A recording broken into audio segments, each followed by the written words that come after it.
Taylor Swift, Justin Baldoni, and Blake Lively. We got updates on the trial, non-trial. I don't really know. I was surprised by some of the headlines. How it slipped past me, well, I guess we'll find out. As well as other movie news, Marvel, things like that. You're live with the guy every day at 12 Central, or at least Monday to Friday this week. Next week, I'm going to change the show to just Mondays because I'm going to start working on edited videos and things like that. Well, tomorrow it'll be just, not tomorrow. Next week it'll be just Tuesdays. Oh yeah, next week, Tuesday. I have a very important appointment on Monday. Hello, I'm his producer, Nat. We were having an argument before the show. Is it the guy live or is it Nat and the guy? And she said, well, no. if you don't need... No, it's because you say live with the guy and it's the guy live. Well, I do need you, so. Yes. She wanted to walk away and not do my articles for me. Oh, Rafa says, hello, greetings from the Atlanta airport. Oh. Hello. Look at that. He must be on his way back. Yes. Yes, he mentioned it yesterday. Hello, Rafa. Hopefully everything is well. Okay, and I think I did report on this Blake Lively dismissal. I wasn't sure if it was part of the case, the whole case. I can't really remember, but I seen another article that we're going to cover after this one about Baldoni attempting to get text messages between Blake Lively and Taylor Swift. But I kind of wanted to read this one first to figure out what's actually going on with the dismissal. So from Deadline, Blake Lively speaks out on pain of a retaliatory lawsuit as Justin Baldoni's $400 million countersuit dismissed in big win for Another Simple Favors star. And let's go into it a little bit.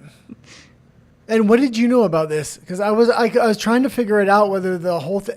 I know it wasn't the whole case that was dismissed, or maybe I'm wrong. I saw it quickly because, again, I've been trying to stay like 2 feet away from this whole thing. Because it's confusing. But updated with Blake Lively and New York Times statements, Blake Lively and Ryan Reynolds' team are claiming total victory Monday after a federal judge tossed out Justin Baldoni's $400 million defamation and extortion suit over what went on during the making of It Ends With Us and the subsequent alleged preemptive astroturfing smear campaign against Lively last year. Out on the red carpet at the Tribeca, Lively made rare remarks herself online about the dismissal of the Baldoni's case and the future of her own. Like so many others, I felt the pain of a retaliatory lawsuit, including the manufactured shame that tries to break us. The actress in recent Time 100 on the while the lawsuit against me was defeated, so many don't have the resources to fight back. I'm more resolved than ever to continue to stand for every woman's right to have a voice in protecting themselves, including their safety, their integrity, their dignity, and their story. Let me get rid of that. And I was reading, she wants to have a countersuit against Baldoni now, which she should just drop. She has a countersuit. Yeah, no, she wants to do another countersuit for taking her to court in the first place now that his case was dismissed. I didn't put that article in today, but she should just let this thing die. This is absolutely hurting her career. Baldoni can come back with another case as well. So as we were talking before, this is a post she has on her and put in. Let's not read that because it's just going to confuse me more. Let's continue into the article because I want to figure out if the whole case was dismissed because supposedly Baldoni's still entitled to get Taylor Swift's text messages between him and Blake Lively. How is that possible if it's dismissed? I was reading a lot of articles on this particular case this morning and it was just a little confusing. So while Judge Louis Lyman has permitted Baldoni, his Wayfarer Studios executives, and PR team of Melissa Nathan and Jennifer Abel to submit another amended complaint by June 23rd against Lively, his exhaustive 132-page order looks to leave little wiggle room for Baldoni.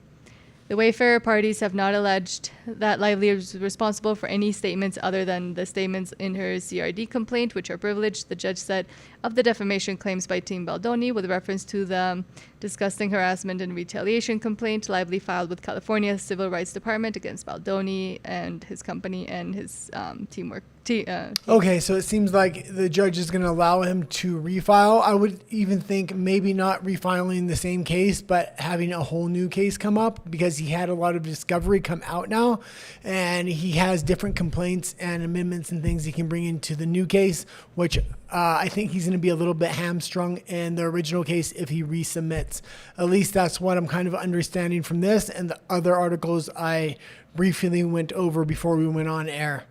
So the Wayfarer parties have alleged that Reynolds and Sloan made additional statements accusing Baldoni of misconduct, and that the Times made additional statements accusing the Wayfarer parties of engaging in a smear campaign.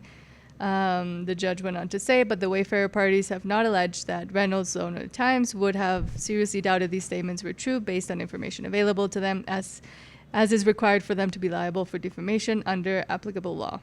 Okay, and let's go into the next article, and this one has to do a lot more with Taylor Swift and the continuing kind of saga of Baldoni attempting to get the text messages.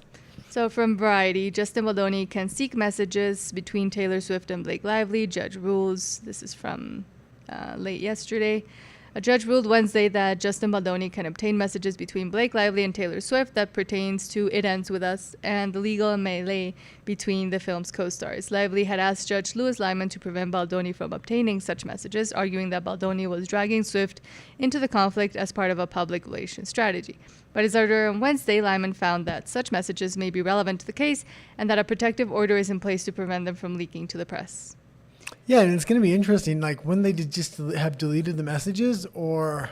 I think they can get stored. I don't know. Or they're going to have to maybe go to the data provider and get messages that were deleted. I'm not sure how it's going to work, because obviously they were just going to delete the messages. Yes. But let's read a little bit more so we can see what's going on here. And Taylor Swift has dramatically distanced herself from Blake Lively. I don't think Blake Lively's calling her one of her dragons anymore. And also Daddy Swift was the one that kind of came out and said, this is extortion, this is not good. So at the end, she does still rely on the patriarchy. Yeah, Baldoni's definitely refiling because he wants to get these text messages and things like this. But now's kind of the time, because it kind of had fallen apart a little bit, even though they can re-pick up the case.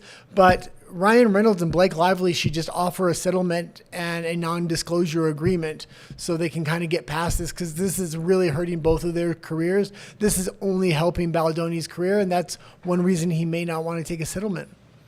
A motion or request may be, and in this case often has been, both a legitimate litigation tactic and an attempt to maneuver in the broader court of public opinion, the judge wrote. Baldoni's team previously subpoenaed Swift and her attorneys. At the time, Swift's spokesman issued a statement saying that Swift had nothing to do with the film beyond licensing a song and had not even seen it until weeks after its release. Swift's team moved to quash the subpoenas, and Baldoni's side withdrew them. Lively's team then sought to close off the issue once and for all, arguing that Swift is irrelevant in the case. But the judge was not persuaded. Yeah, I would disagree as well. I think the judge made a good call there, and Taylor Swift's heavily involved in this case, and the media swirling around this case has a lot to do with Taylor Swift too, her personal connections with New York Times reporters and things like this. But given that Lively has represented that Swift had knowledge of complaints or discussions about the working environment on the film, among other issues, the requests for messages with Swift regarding the film and this action are reasonably tailored to discover information that would prove or disprove Lively's harassment and retaliation claims, the judge wrote. Lively sued Baldoni and his publicist in December, arguing that they had secretly smeared her online and the press for raising complaints about disgusting harassment on the set of the film.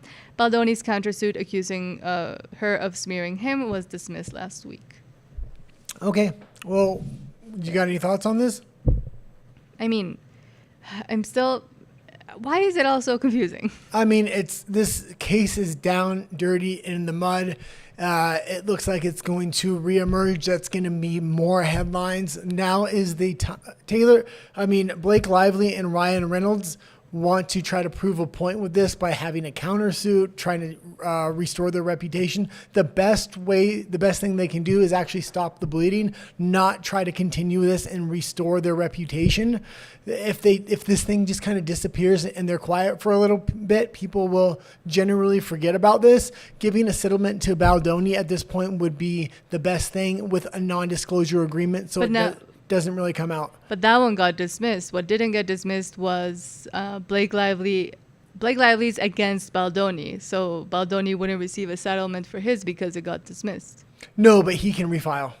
Okay. That's the thing. So he can not only refile that case, the judge gave him 100 and something days, but he can refile a new case. So if they settle out of court, that would be no more filing of cases. And he has massive disclosure from the first trial, which would make it much easier for him to file a new case.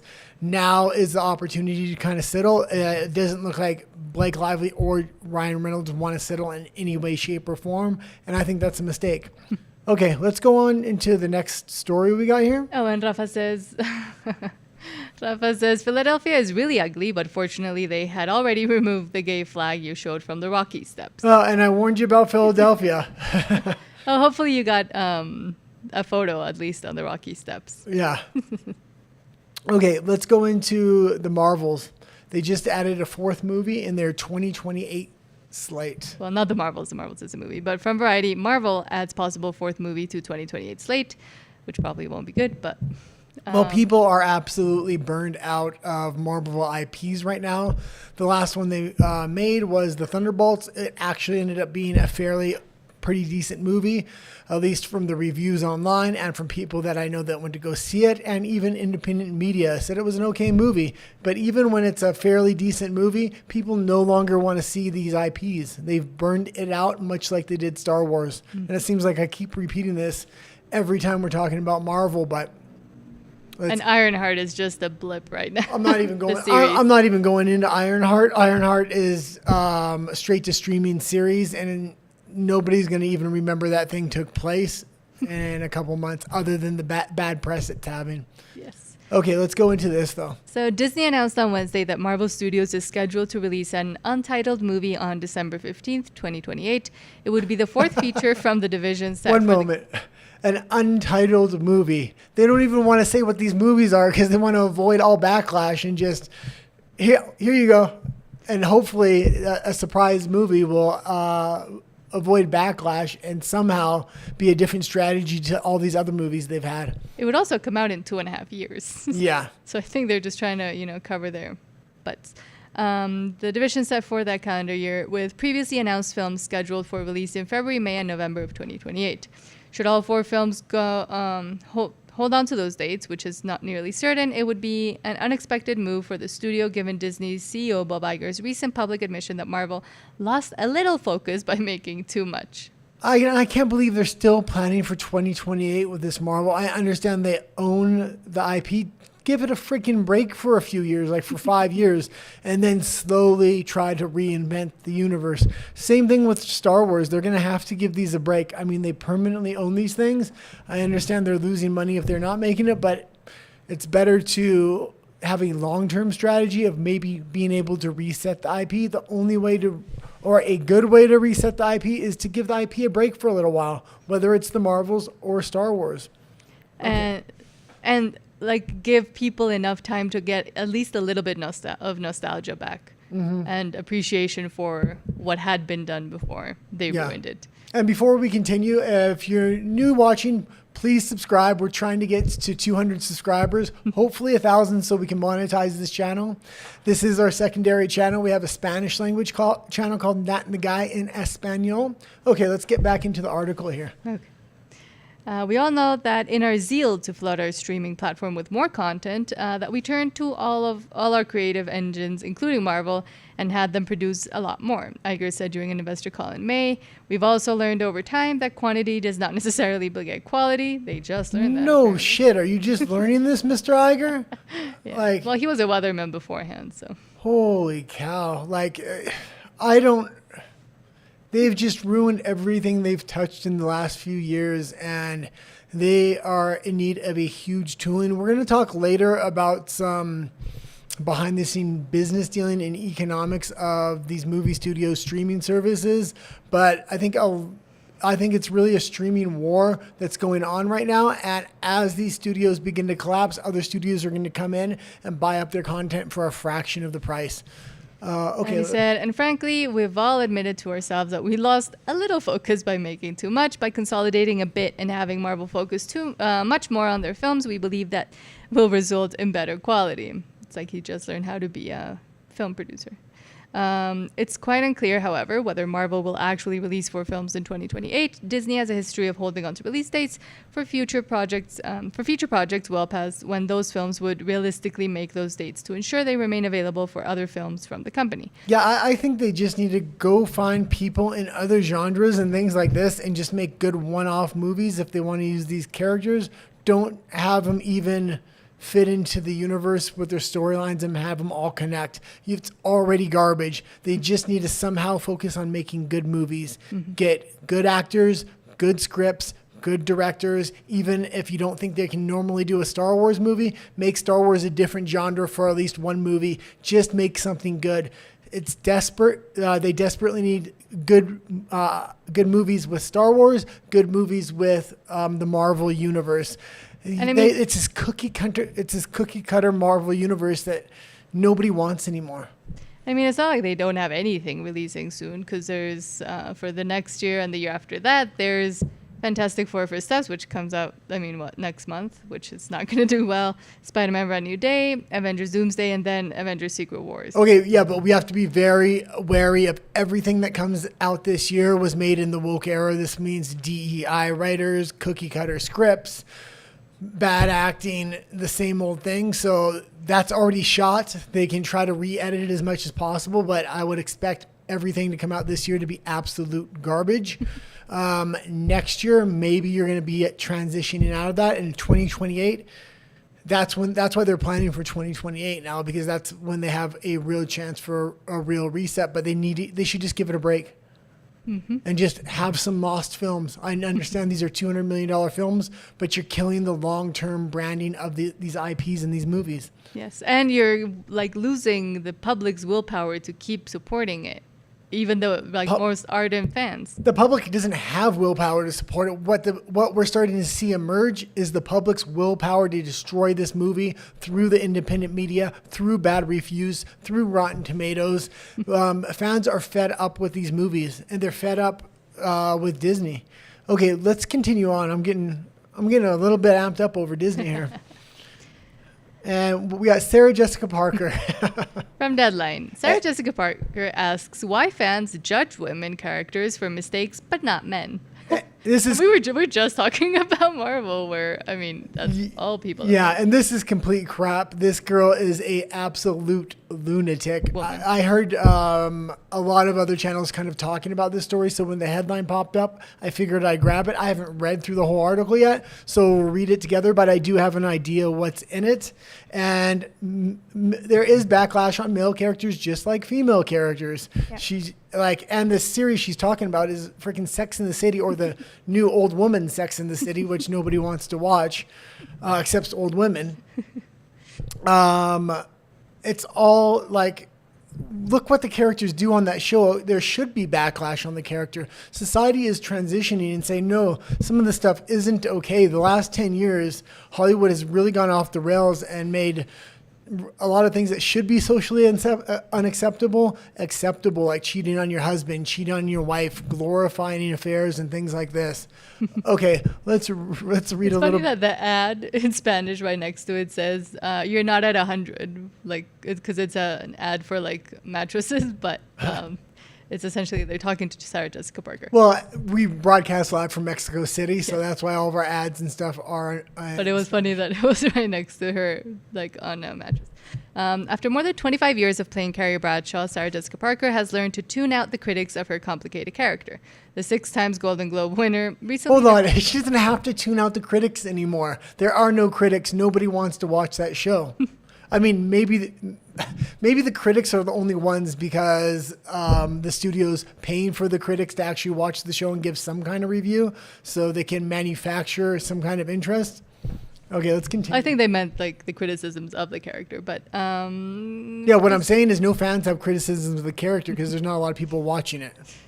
Okay, let's continue though. Recently defended the Angela's the sex columnist role as she called out the double standard of messy female characters being so condemned while it's allowed for men. She said, I think fundamentally Carrie is an extraordinarily First of all, it's not acceptable for men, and people don't think it's acceptable for men. Men characters that cheat on their wives in TV series get backlash as well. A lot of male characters don't have that dynamic. Most modern female characters, it's always has an affair. They always have an affair, and it's always put it in there as part of the character development. With the men characters, they're much more dumbed down, and they don't have as much depth in modern Hollywood. That's why there's not as much backlash. But if they do have the male character having an affair, trust me, it's definitely pointed out. Carrie is an extraordinarily decent and good person, an extremely devoted friend. She's generous of spirit and time in all she has to offer. She told Huffington Post about the role. Let me go. Although she admitted Carrie has made mistakes and not been mature in love, Parker reasoned, it's always interesting to me that this is so condemned, but a male lead on a show can be a unaliver and people love him. If a woman has an affair or behaves poorly or spends money foolishly, there's a kind of punitive response to it. Yes, it's called morals and fundamental values, but whatever. Well, and like she completely missing what's happened over the last 20 years, maybe even 40 years, since about 1990. So what are we, yeah, it's almost 40 years now, 35 years. 35 years you have dumbed down male characters. They're the oaf. They don't really run anything. They don't do anything. They're always the butt of all the jokes. You can look at Al Bundy, things like that. Well, those are fathers, but... okay, let's well, continue. and just the fact that Sex and the City what did you say? Those are fathers? The ones that they dumbed down and stuff? Yeah. Oh, yeah. But the fact that they were able to even make a hit show about that disproves her whole point. Yes. Because that's what all the show was about. I agree. Parker added, but I ultimately think that all those feelings are pretty fantastic. That kind of connection and those kinds of strong feelings, both positive and negative, are pretty wonderful. People are kind of captive in those moments to something, and I think that's perfectly fine. I just think it's just interesting the ways in which we judge women and not men. I think all that has been done in culture and media and society for the past 20 years is been judging men. Well, and I think the original Sex and the City, which is a continuation of that character, really sold women that lie of feminism, the girl boss whole movement. And now there is a backlash against a lot of those moral standards and virtues that they kind of sold in that show. People are realizing it is a lie. And a lot of women ended up without real love, without a husband. Now they're old, alone, and they're cat ladies. And we got a pretty sad story for our political show tonight. It was about an old person's home, and she's got this little room, and she's given a tour of it, and it cost her $12,000 a month to live in that. It's crazy. If I was her, I would move to another country where you can get a full-time caregiver, and then you can have a nice house. True. But I mean, we will see more and more of that. And I talk about it a lot in Spanish and in English. I've talked about it before, and why I'm completely against feminism and all the notions it brought, because we will continue to see, as we've started to see on social media, more and more women in their 40s, 50s coming to the realization that they were sold a lie, that they essentially worked for the patriarchy their entire lives, in the sense of their bosses, etc. They were just as subjected to listen to men and the whims of the market in this case instead of a husband. But they realize that they'll end up living alone and have no family members to take care of them, have nobody to look after them, and have no legacy to leave the world. Yeah, and I kind of agree. And you did a story the other day on Katy Perry, and she's aging out of that music scene. She needed to transition into something else. And I think Taylor Swift's going to be approaching that age soon as well. I think Taylor Swift is well positioned to transition into other things after music. So hopefully she just pulls the trigger and does something after music rather than having her management and other people keep trying to push her down the same path. Or change her music style at least. I don't. Because, like, for example, I think she can be like a Martha Stewart eventually, but there has to be a transitional phase between where she is now in music to when she becomes old, and she has to realize that. But I think she can still keep doing music. But let's contrast two women that started young in the music industry and then are where they are now. Okay, well, one is Dolly Parton. The other the other one is Madonna. So we see Madonna still trying to do what she was doing when she was 20, 30, etc. And we see Dolly Parton was Madonna looks like a jack-o'-lantern now. Did I say it right? Jack-o'-lantern? Jack-o'-lantern. A pumpkin head. Or like the guy from Saw. That's what she. Yeah, she does look like the guy from Saw, and we're going to be talking about Saw in a little bit. That's what's in my brain. And then even the Saw guy has the things on his cheek, so it looks like her blush. But then we have Dolly Parton, who is still very well respected and did actually great things with her career. She's a philanthropist. She kind of trained Miley Cyrus and is that rock for Miley, even though Miley goes crazy.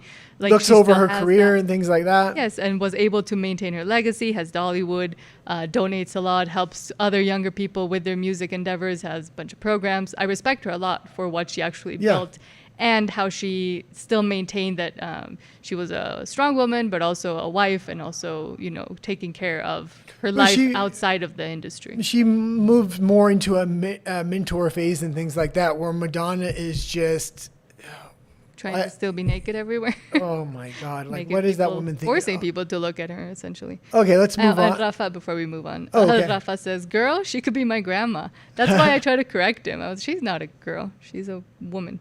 Okay, let's go into another Disney story. Hopefully, I don't get amped up here again. From Deadline, Disney lights up Cine Europe with Lilo and Stitch success, the only one. And that's the only success they've had this year. It's really the only success I expect them to have this year. And it's like a shining North Star for them. What do? Go back to traditional movie making. Period. It's obvious. Yes. So Lilo and Stitch success teases Toy Story 5 Tron Eras. 1 second. Now, Toy Story 5 was definitely written in the woke era and things like that, but because it's animated and they already have all the characters developed, they can do major script rewrites and things like that. So I still have a little bit of hope for Toy Story 5, but we'll see. Tron Eras. And there's a lot of controversy around Tron Ares as well, so... Fantastic Four. Again, controversy around Fantastic Four. You've done a deep dive into Pedro Pascal. If you haven't watched it, we have the video on our English channel and our Spanish channel. Yeah. So, and that could actually break Fantastic Four if it ever came out and people actually analyzed it and started realizing what it meant. Especially now that there's a growing backlash, and I'm completely against IVF. So if people run with that story, it could become bigger. Mm-hmm. But I'm just a tiny person with a tiny channel. But thanks to WDW Pro for highlighting that story as well and bringing me on to talk about it.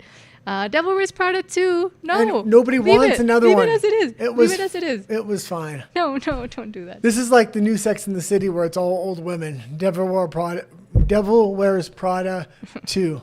No, the original is so good. And more during Showcat by James Cameron's tribute to John Lando. And that could be the one highlight for Disney this year is James Cameron's next iteration of Avatar. So I'm not a huge Avatar fan, but a lot of people are. The last iteration did really well. People did like the script. People did like everything about it. James Cameron did have a long-term vision of creating the entire world, all the characters, so it's easy to make another episode on the cheap. Because the very first Avatar cost a ton of money because they had to make all the original assets and animations. Okay. Do you want me to keep going into it? Let's read a tiny bit about it. Okay. Disney on Wednesday rounded out the major studios shows at Cine Europe, presented for the first time by veteran distribution executive Andrew Cripps, who moved to the studio in March as head of theatrical distribution. Titles across the 7 studios under the Disney umbrella were highlighted at the Barcelona place, kicked off by the ongoing success of Lilo and Stitch, which is expected to cross $900 million this weekend on its way to become Hollywood's first $1 billion. Okay, let's stop right there. And I didn't realize there has not been a $1 billion film in 2025. Lilo and Stitch is getting really close. I think they're going to extend the life of this movie so they can say they had $1 billion for the next quarterly earnings. That's going to be a huge talking point with the amount of failures they have. They need something that they can point to that said, see, $1 billion, we're the only studio that did it this year. Although How to Train Your Dragon is trying to, fight out their talent. How to Train Your Dragon is really going to hurt Lilo and Stitch box office. So the question is, will it pass $1 billion? Mm-hmm. So yeah, they adorned the seats with Stitch plushies, and they're gonna keep trying to milk that until they can't. Okay, and let's go into. I was trying to. Let's go into the next article here, if we can.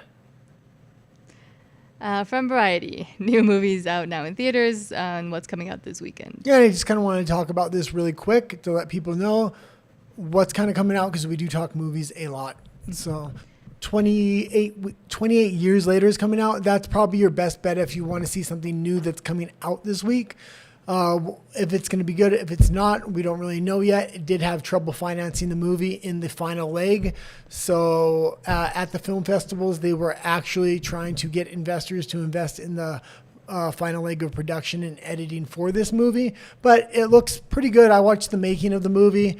I don't really have anything bad to say about it, but Elio is coming out this week, and it's rumored to be one of Disney's all-time worst animated films. At least that's what independent media is kind of saying right now. Pixar's. Yeah. Which is sad because Pixar usually is like, okay. I mean, they did. I won't go into it.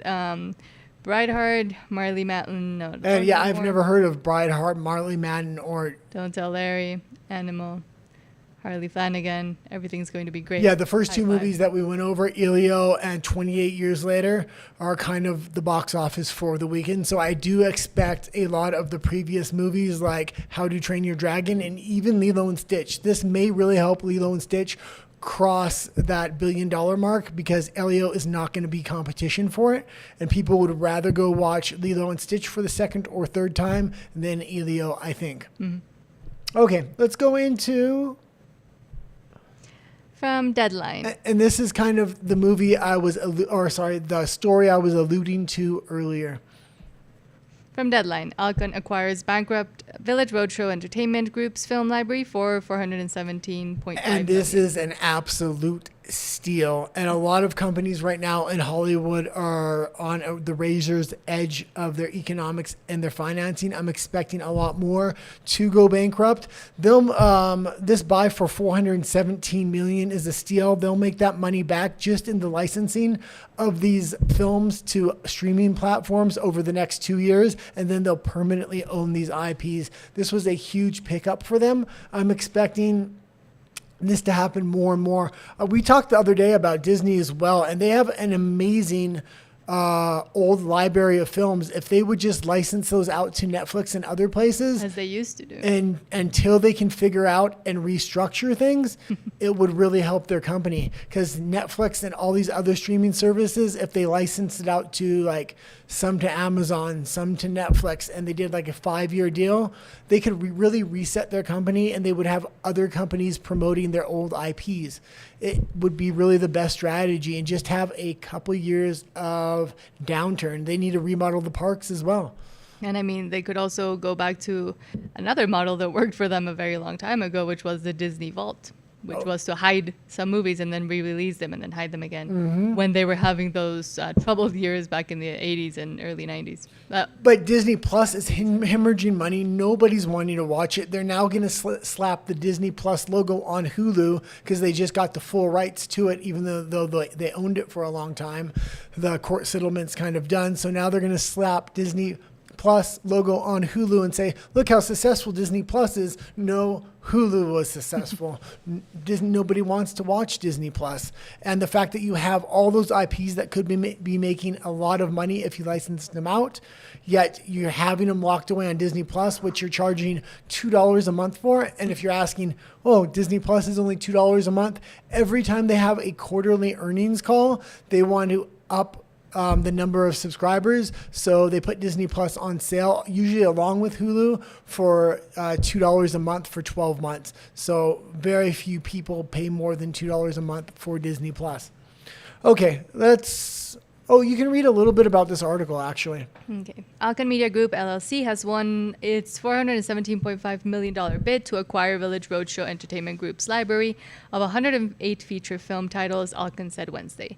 The deal includes Village Roadshow's entire library of intellectual properties, distribution rights, and cash flows. The library includes rights and royalties to the motion pictures that the company co-produced and co-financed in association with Warner Brothers since 1997, including films such as Mad Max Fury Road, the Ocean's 11 series, the Matrix trilogy, Joker, Ready Player One, the Sherlock Holmes franchise, Wonka, and others that collectively generated an estimated $50 million annually. This is huge. And you like, man, those names and go back down. The Joker, it was the one independent, low budget indie IP they made for a comic book character, and it was phenomenal. Before they made it into a musical. And that is really the model I was talking about. It's very low risk and very high reward. If you make these things low budget with good scripts, original, Even if they fail, you've only lost $50 million compared to losing a possible billion. Also, Mad Max Fury Road, amazing movie, especially the first one with Tom Hardy. You have Wonka, Sherlock Holmes. I mean, man, this was a steal for them. Ocean's 11. Yeah, Ocean's 11 as well. That one for me, and The Matrix, but the Ocean's 11 one for me is hopefully they just leave it as it is. And I mean, all those movies have big name actors, so when they license them out to Netflix and things like that, they can put it on their front page, and they have a big face to put with that movie, like Tom Hardy, like Joaquin Phoenix, things like this. Okay, let's go into the next article here. Hold on. Oh, and we were talking about this as well with Madonna. Yes. But nothing with Madonna. Nothing to do with Madonna, other than the similarities in the face. From Deadline, Blumhouse closes deal for Saw rights. Lionsgate still retains 50% interest in horror property. And we talked about this a few weeks ago. The deal is finally closed, so they need to do a serious reset of this as well. Make it more of a gritty, low-budget horror, not so... highly produced. Horror movies don't look as good highly produced, at least in my opinion. This could be a good buy for them, but they have to really strategically make the first movie in the reset of this franchise phenomenal, because people are kind of burned out of this already. Okay, let's read a tiny bit about it, because we have covered this story a little bit. Yeah, so it says, we told you first that Blumhouse is buying Twisted Pictures' share of prospective rights of Saw. That deal, led by CAA Evolution, has now closed. As we previously reported, this puts the future of the Saw franchise back in the hands of its architect, James Wan, whose Atomic Monster merged with Blumhouse last year. Wan directed the semi-final first film, which was written by co-creator Lee Wanell and debuted in 2004. Okay, well, we can kind of move on. I just wanted to kind of give an update on that, because I will be looking at what they do with this Saw franchise, and I really hope they reset it and give it either the original feel or a new feel. Let's go into Doctor Who here. From Deadline, Doctor Who showrunner casts more doubt over series future as UK ratings plummet. We don't know what's happening. Really? They don't know? And I think this was created by the BBC. I'm not 100% sure, so I don't want to quote me yet. Yeah, it is. Yes, it is. So the BBC is having a ton of trouble right now. But this is because they brought in and can't even. They started race swapping and doing all kinds of woke shit as well. First when they made Doctor Who into a woman, and now when they made him into this. Russell T Davies says he remains in the dark over Doctor Who's future. In a production diary for the latest issue of Doctor Who magazine, Davies said the BBC's iconic sci-fi series will never end, but he was less certain about its immediate future following season 15. And BBC is in trouble in all kinds of ways. They have all kinds of lawsuits swirling around them, around bullying, SA allegations on different shows. Their shows are just failing because they've gone woke. The amount of censorship they've done on their news properties and things like this. Like, man, I don't know if they're going to be able to survive, but it is. But do you know what? But it is government funded, so. But do you know what they did with Doctor Who? No. Like when they turned her. Because you used to like this show. No, I never watched it. I thought we watched the first season together. No, I never watched. No, I never watched it. It's from back in the. It's really old. It's from the 60s. Oh, that was Sherlock Holmes we were watching. Yeah, but first when they switched the Doctor for Jodie Whittaker, which was a woman, and then when they switched it for this guy, who I'm even trying to find his name. They're trying to hide him because I can't find the name of the guy. But what is he wearing there? Exactly. Oh. He was good in... It looks like a dress, doesn't it? Yes, that's what he does. He does? I don't know. I don't know anything about it. No, that's what this actor does. He's essentially the final version of wokeness. He's the final boss of wokeness. The final boss of wokeness. But let me see. What's his name? Okay, let's go into the next article. Nguti Gatwa, sorry. That's what I was trying to say. So he was, and people might not like my opinion on this, but he was good in Sex Education. Like, I'm sorry, the show was, yes, woke, etc., but he played the part because he was essentially playing himself. It doesn't work in Doctor Who because that's not, number one, what the fans wanted. They were already kind of iffy with Jodie Whittaker. But now, with him, it's completely destroyed it because they fully entered into, again, wokeness's final boss. And I mean, he's But, saying he doesn't know what's happening and he doesn't understand what's going on. But I mean, come on, look at what you're producing. Well, Look at who the audience was. And there's your I am answer. going to say this. All these properties are in a good position. Why? Because they've killed all these properties, whether it's the Marvels, Doctor Who, Star Wars over the last decade with crap, wokeness, DEI. And because they've done it over and over and over again with all these properties, if they just go back to traditional movie making with traditional scripts, people will flock back to these and you'll see a rebirth of these IPs. Okay, let's go into BBC again. And this is kind of what I was alluding to, but we've been covering over the last few weeks every time the BBC has been in the headlines, and there is a lot of lawsuits looming around the BBC. So from Deadline again, BBC drafts And sorry, the BBC is British Broadcasting Company. Corporation. And every computer and TV that is sold has a BBC tax on it. So that's how they fund this channel. Because the BBC is state media Yeah. for the UK. Or state propaganda. The BBC drafts in consultant to examine breakfast bullying allegations after Deadline investigation. Of course, Deadline's going to publish it because they did it. The BBC has drafted in a consultant to help steer an internal review of bullying and misconduct allegations on its flagship breakfast show. Following an investigation by Deadline earlier this year, sources said that the BBC's HR team has seconded a lawyer from PwC, so Pricewater, I think, to help review the culture on breakfast. And as much as I don't like BBC, and I think some of the other allegations like SA and stuff like that, if you have evidence and it can be proved, then great. Bullying seems like one of those woke charges you're going to give out and try to cash in on a lawsuit on a dying studio because they're probably firing a lot of people from their jobs. To review the culture on breakfast, the UK's most watched morning TV show, employees have been approached about sharing their experiences, according to people familiar with the process. Breakfast editor Richard Frediani is at the heart of the disquiet. Deadline has spoken to more than 20 industry insiders about his conduct, with many making allegations about him running the show with an iron fist, including claims of him shouting and swearing at colleagues. We revealed that senior presenter Naga Muncheti was among those who thought to have raised concerns. Well, if this guy's got a lawsuit, I probably got a lawsuit as well. Waiting in the wings over here with on that. Yes. Especially this morning. Okay, let's go into the last couple articles here. From the AP, Google hit step back in bid to overturn multi-billion European Union antitrust fine in Android case. Yeah, and I'm just kind of keeping up on this. The EU is still continuing with these lawsuits against these American companies, and it kind of needs to come to an end. Trump does need to step in and really put his foot down.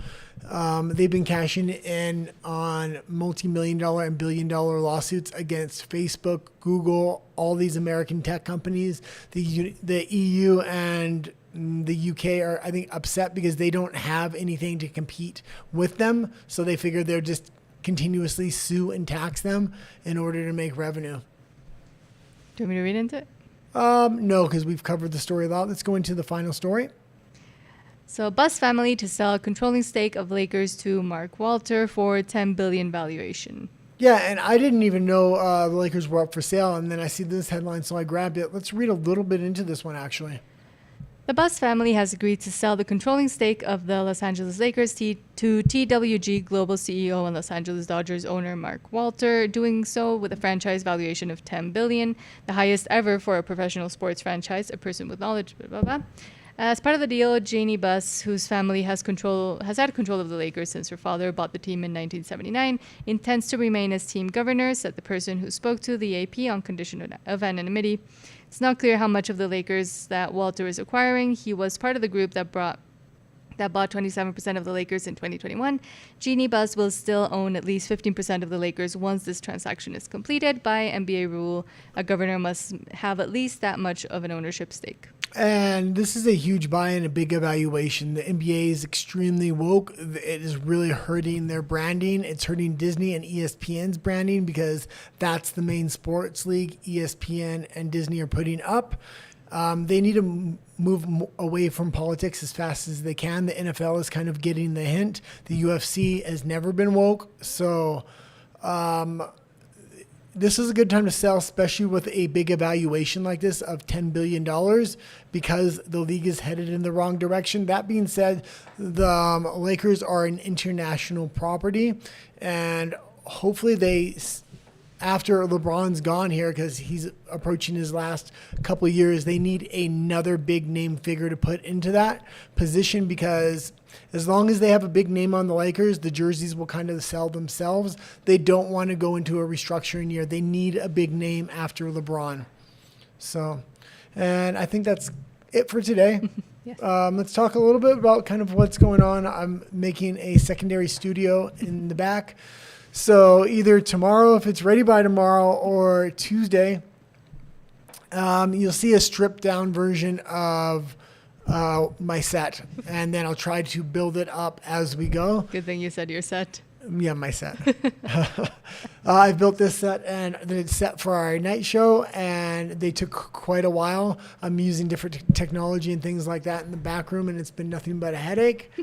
But we'll see what happens. Which makes you nothing but a headache. Which makes me nothing but a headache, yeah.